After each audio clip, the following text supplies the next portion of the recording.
Najveća izložba posvećena animiranom geniju profesoru Baltazaru otvara se u subotu u Riječkom muzeju moderne i suvremene umjetnosti u sklopu projekta Europske prijestolnice kulture.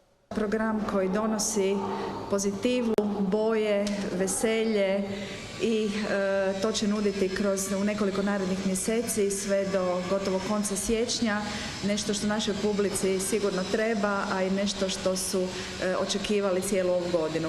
51.000 Baltazar grad, najveća izložba programskog pravca Dječja kuća, a njen je naziv inspiriran činjenicom da je upravo Rijeka svojim izgledom i atmosferom poslužila Zlatku Boureku kao inspiracija za crtanje Baltazar grada, u kojem dobri profesor živi i smišlja svoje izume.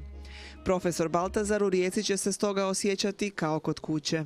Pokrenuli smo pred nekoliko godina projekt građanskog odgoja u osnovnim školama kao jedinstveni projekt u Hrvatskoj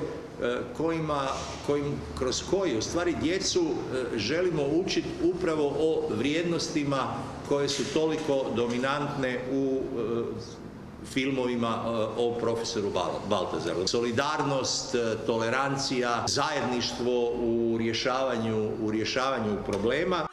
Svatko bi želio živjeti u takvom Baltazar gradu, a mi Rijeku doživljavamo upravo takvim gradom, rekao je Obersnel. Baltazar je upravo poznat po tome što je bio jedna od rijetkih, ako ne i jedina serija u svijetu sa zapaženim međunarodnim uspjehom koja uopće nije uključivala nasilje i bila je čak i pokazivana u zatvorskim penalnim ustanovama, dakle i u školskim ustanovama, dakle od Švedske, Amerike pa nadalje. Dakle, prepoznavao se taj moment u kojem netko ko odrasta uz Baltazara uči i te vrijednosti. Ulaskom na izložbu ulazite u pravi pravcati Baltazar grad, podijeljen u 5 cjelina. Htjeli smo napraviti taj moment da kako se pristupa Rijeci kao gradu s mora, tako se pristupa i tom Baltazar gradu. Dolazi se s mora, ulazi se u temu more, pa u temu riječina, na kraju krajeva i u sam Baltazar grad.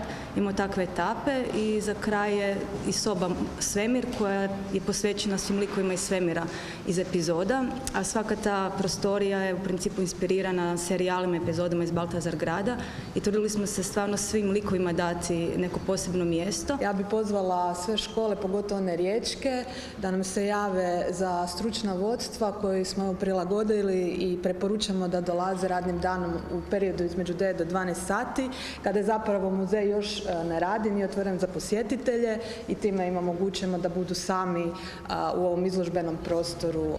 Današnja konferencija bila je i prvi javni nastup nove ravnateljice Riječkog muzeja moderne i suvremene umjetnosti Branke Benčić.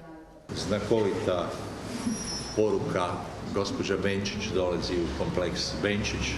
Očekujemo puno toga iz te cijele priče. Hvala Slavenu Tolju što je u stvari svojim radom i suradnicima iznio ideju ovog muzeja u instituciju koju smo svi uvijek posjećivali i pratili i otvorio možda nama malo mlađima put da je možemo u biti graditi dalje.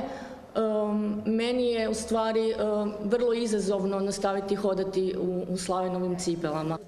Zbog ogromnog interesa publike otvorenje je produljeno na 2 dana. Za subotnje je pripremljeno 250 ulaznica raspoređenih u 5 termina i sve su podijeljene.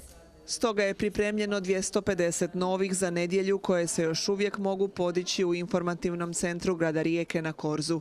Izložba će biti otvorena sve do 23. siječnja iduće godine.